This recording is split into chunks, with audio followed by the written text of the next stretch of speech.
Hello, my smart students. How are you this morning? Hope you are okay. Well, before we start our online learning, don't forget to pray first. Amen. Well, now we are going to our lesson about beberapa penyakit organ pernapasan seperti emphysema, kanker paru-paru, dan tuberkulosis atau TB.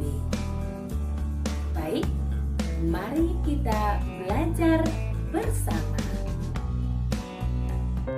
Muatan IPA.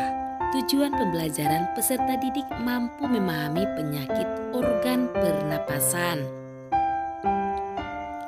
Beberapa penyakit organ pernapasan: emphysema, kanker paru-paru, tuberkulosis atau TB. Emphysema adalah kerusakan jaringan di sekitar saluran bronkiolus dan alveolus, sehingga paru-paru mengalami pembengkakan karena masuknya udara. Gejalanya adalah penderita mengalami sesak napas yang hebat. Penyebab emphysema adalah polusi udara dan zat berbahaya yang ada dalam rokok. Pengobatannya dengan minum obat sesuai resep dokter dan menjaga pola hidup sehat. Nah, anak-anak mem boleh memperhatikan gambar emphysema yang normal dan yang tidak normal. Kanker paru-paru. Kanker paru-paru adalah pertumbuhan sel-sel paru-paru yang tidak terkendali dan dapat menyebar luas ke seluruh tubuh. Penyebabnya adalah zat-zat berbahaya yang ada di dalam rokok. Gejalanya adalah batuk terus-menerus hingga menjadi batuk berdarah, berat badan menurun, dan nyeri di dada. Pengobatan penyakit ini dilakukan dengan kemoterapi dan radioterapi.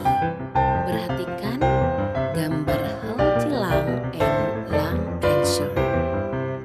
Tuberkulosis atau TB, penyakit paru-paru yang disebabkan oleh Mycobacterium tuberculosis. Bakteri tersebut menimbulkan bintil-bintil pada dinding alveolus.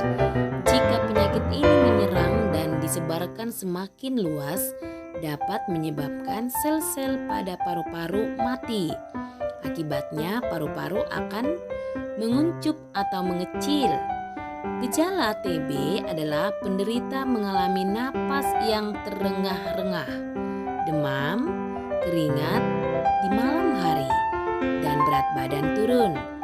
Pengobatannya, penyakit ini dilakukan dengan minum obat sesuai dengan resep dokter.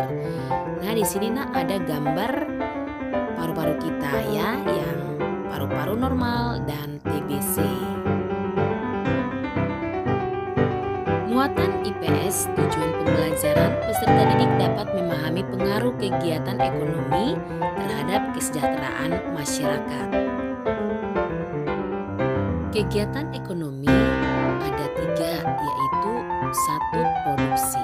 Produksi adalah kegiatan menghasilkan barang dalam rangka memenuhi kebutuhan hidup. Orang yang melakukan kegiatan produksi disebut produsen. Proses produksi menyebabkan produsen memperoleh keuntungan. Keuntungan tersebut digunakan untuk menjaga kelangsungan usaha dan memenuhi kebutuhan hidup. 2. Distribusi. Distribusi adalah kegiatan menyalurkan hasil produksi dari produsen ke konsumen. Orang yang melakukan kegiatan ini disebut distributor. Kelancaran distribusi barang membutuhkan sarana transportasi dan akses yang memadai.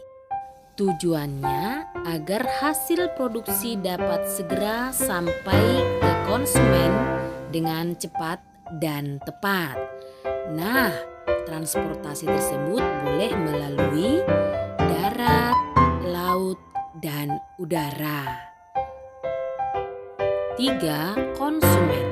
Konsumsi adalah kegiatan menghabiskan atau mengurangi nilai guna suatu barang untuk memenuhi kebutuhan hidup. Orang yang melakukan kegiatan konsumsi disebut konsumen untuk menghabiskan barang atau jasa. Masyarakat mengeluarkan pengorbanan tertentu. Pengorbanan dapat berupa uang atau waktu. Baik anak-anak mem terkasih, di sini ada gambaran potensi ekonomi pada sistem produksi sebuah pabrik gula.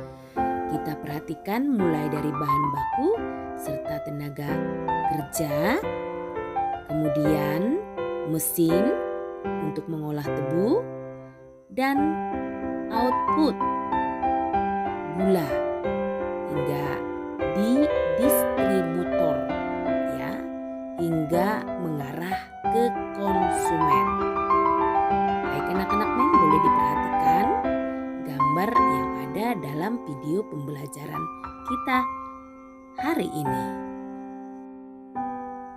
Baik, kita perhatikan kembali. Di sini juga masih ada kegiatan ekonomi.